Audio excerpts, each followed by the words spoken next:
Bismillah ar-Rahman ar-Rahim. Nous continuons notre exposé sur le droit de Hua et nous avons dans l'autre vidéo passé en revue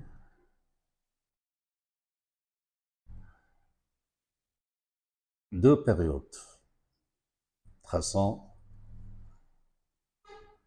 le processus de réglementation de ce droit. Et nous sommes arrêtés à la troisième période, celle qui commence en 1915. En 1915, exactement, deux textes sont promulgués. Le premier est législatif. Il est daté du 2 juin 15 et intitulé « Daïr fixant la législation applicable aux immeubles immatriculés ». Ce Daïr n'a fait qu'énoncer le droit de Hua de façon simplement énumérative parmi d'autres droits appelés alias droit coutumier musulman, le 10e de l'article 8 du dit Daïr, d'un côté. Et d'un autre côté, il a précisé en son article 197 que le droit de Hua, à l'instar des autres droits appelés droits coutumiers musulmans, reste soumis aux usages et aux coutumes qui les régissent.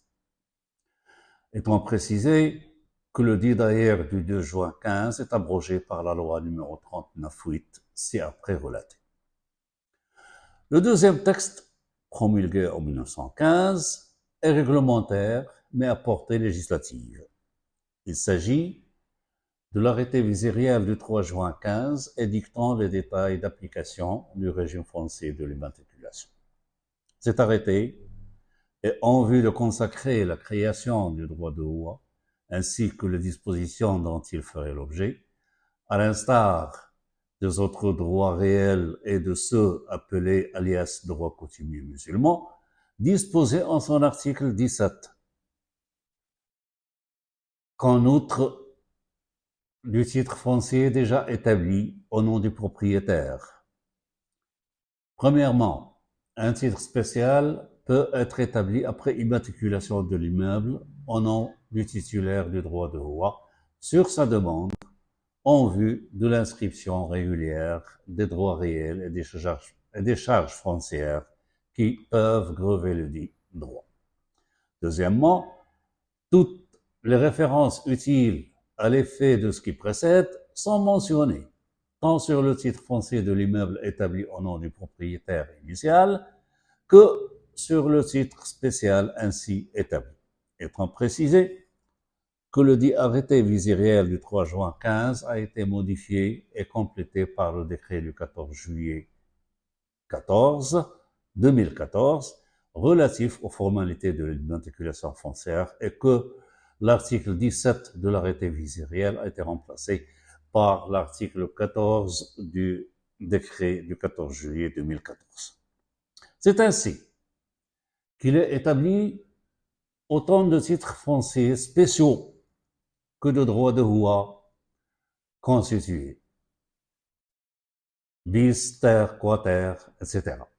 Le rez-de-chaussée peut comporter plusieurs droits de Hua et une fois leur objet construit, ces constructions peuvent supporter aussi d'autres droits de Hua et ainsi de suite. Et nous arrivons à la quatrième période qui commence à partir des années 40, 50 et au-delà. Avec l'évolution et l'expansion des constructions, la multiplicité de leurs formes et l'avènement de différents types de copropriétés, plusieurs formes de construction sont apparues et le besoin d'une réglementation en la matière s'est fait nettement sentir. Au fil des années donc, plusieurs lois ont été adoptées. Parmi les plus importantes et les plus récentes d'entre elles, eu égard à notre sujet, on peut citer. Premièrement, la loi numéro 1290 sur l'urbanisme, datée du 17 juin 1992, telle qu'elle a été modifiée ou complétée.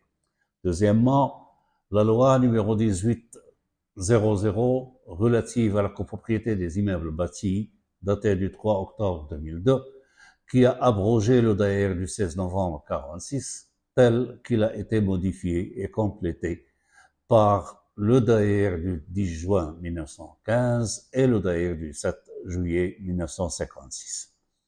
La dite loi numéro 1800 est elle-même modifiée et complétée par la loi numéro 106/12.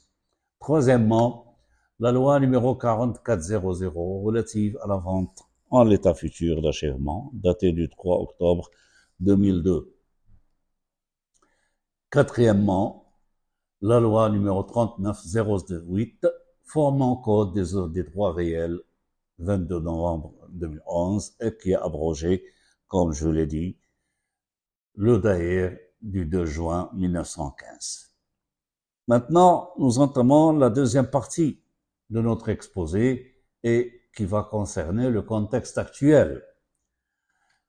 Bien entendu, partant de l'arsenal juridique passé en revue, la définition du droit de Houa, les moyens de sa constitution, ainsi que les conditions de son exercice sont édictés par les dispositions des articles 138 à 141 inclus de la loi numéro 3908 susvisée.